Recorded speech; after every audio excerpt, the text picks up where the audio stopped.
Bonjour et bienvenue. Aujourd'hui, on va creuser un sujet politique assez spécifique qui fait débat au Cameroun, le fédéralisme communautaire.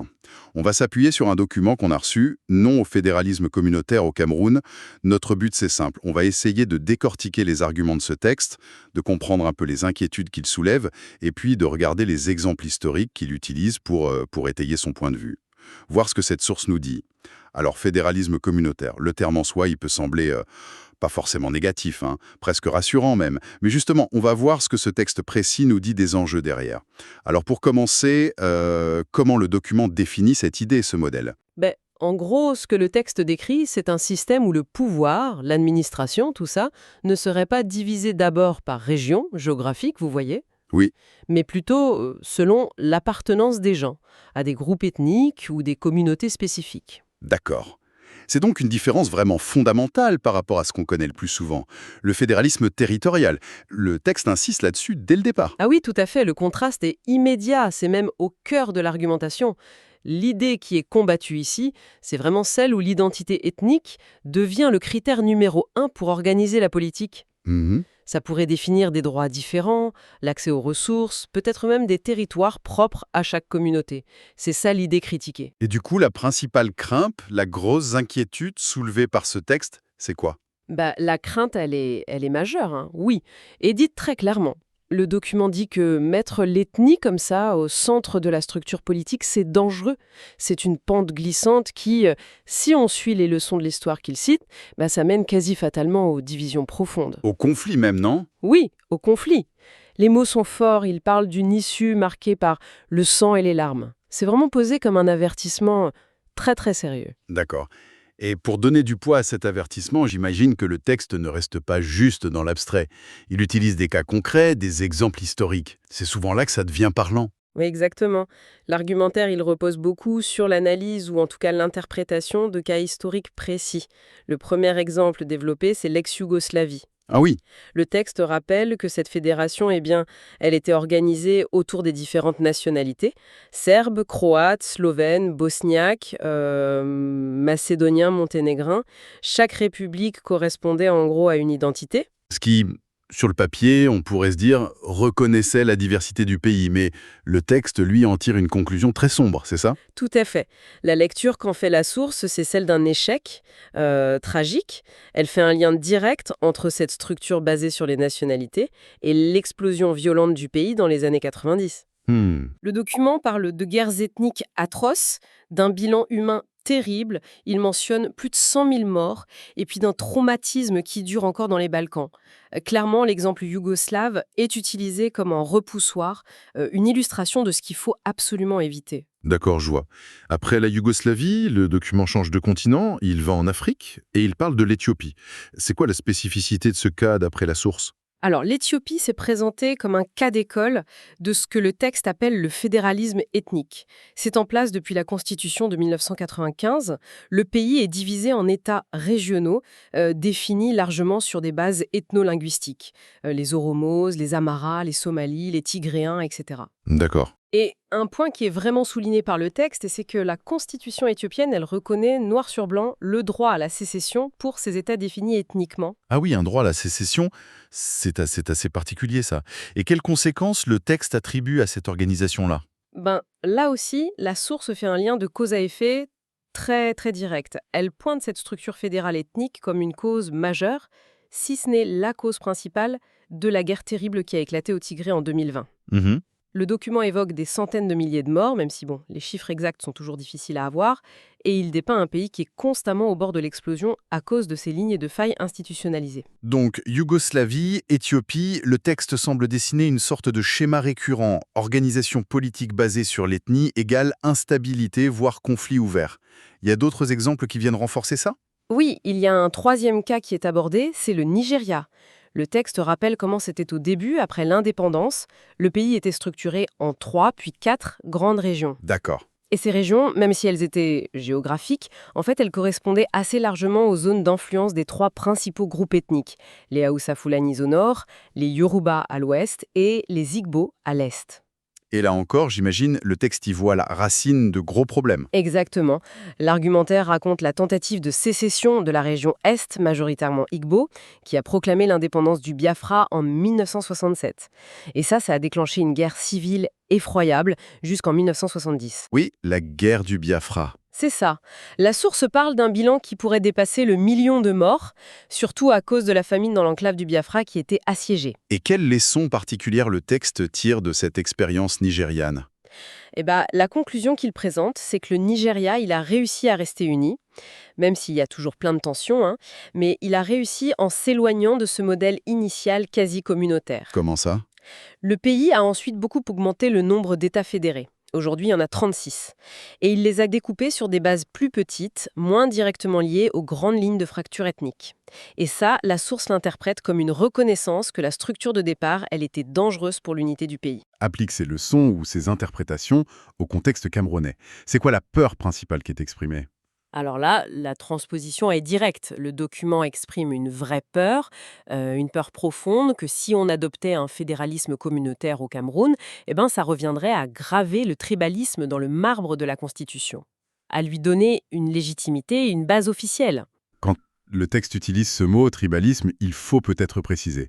Ce n'est pas juste la reconnaissance des différentes cultures, c'est plus que ça. Non, non. D'après le raisonnement du texte, le tribalisme ici, ça renvoie vraiment à la politisation à outrance de l'identité ethnique, quand elle est utilisée comme le levier principal en politique, pour revendiquer, pour exclure aussi. D'accord. La crainte, c'est que chaque communauté soit poussée par la structure même de l'État à se replier, à voir les autres comme des rivaux pour les ressources, le pouvoir. Le texte imagine un scénario de fragmentation où chacun protège ses frontières communautaires, qu'elles soient symboliques ou réelles. L'auteur utilise une image assez parlante. Il demande si on veut vraiment jeter de l'essence sur ce feu. Ça fait référence à des tensions qui existent déjà au Cameroun. C'est exactement ça, oui. L'image suggère qu'il y a déjà des discours, des attitudes tribalistes qui font du mal au pays. Et que souvent, d'après le texte, c'est attisé par des acteurs politiques. Hmm. Donc, mettre en place un fédéralisme communautaire dans cette optique, ce ne serait pas calmer le jeu, mais au contraire, donner un cadre légal à ces tensions et risquer de les amplifier dangereusement, transformer des maux, des fractures sociales, en potentiels conflits ouverts. Le risque d'escalade, quoi. C'est une position très, très critique vis-à-vis de ce fédéralisme communautaire. Mais est-ce que ça veut dire que le texte rejette toute idée de réforme de l'État ou est-ce qu'il suggère d'autres voies possibles? Ça, c'est un point important.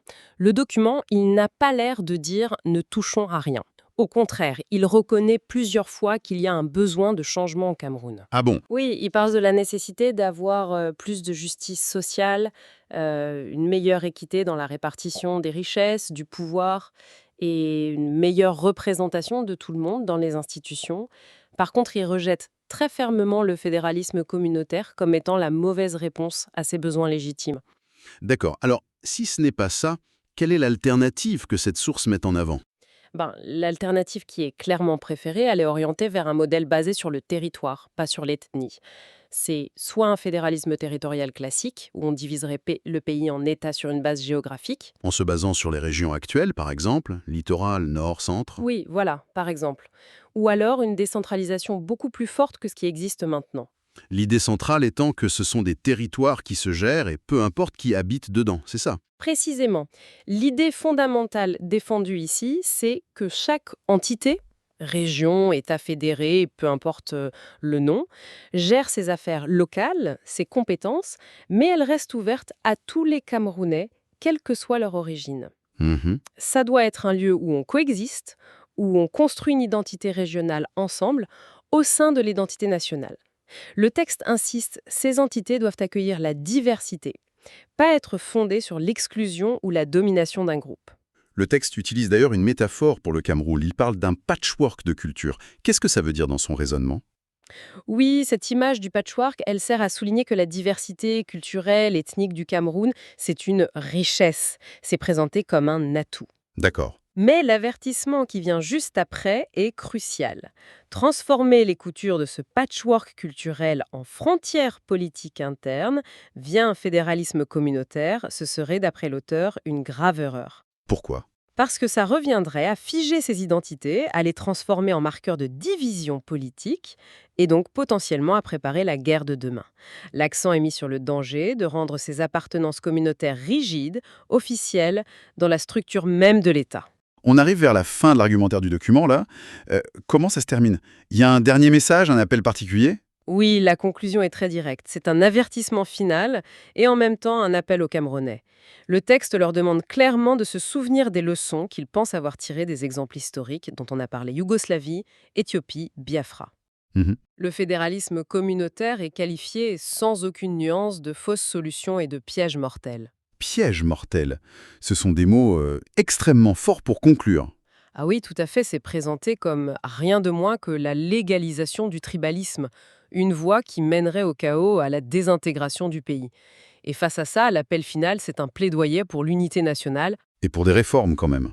Oui, pour exiger des réformes, mais des réformes structurelles, qui cherchent à consolider le pays, à le rendre plus juste, plus fort dans son ensemble, pas le diviser selon des lignes communautaires.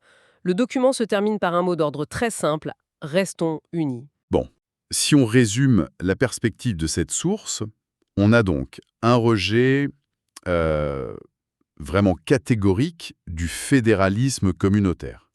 C'est vu comme dangereux pour l'unité, la stabilité du Cameroun. Et cet argument repose beaucoup sur une lecture particulière de plusieurs cas internationaux, vus comme des échecs liés à la politisation de l'ethnie. C'est ça. Et la préférence va clairement à des réformes basées sur le territoire, fédéralisme territorial, ou forte décentralisation, qui seraient plus capables, selon ce texte, de gérer la diversité sans casser la cohésion nationale. Exactement. Et ce qui est frappant dans ce texte, c'est cette tension fondamentale, qui existe d'ailleurs dans beaucoup de pays, pas seulement au Cameroun.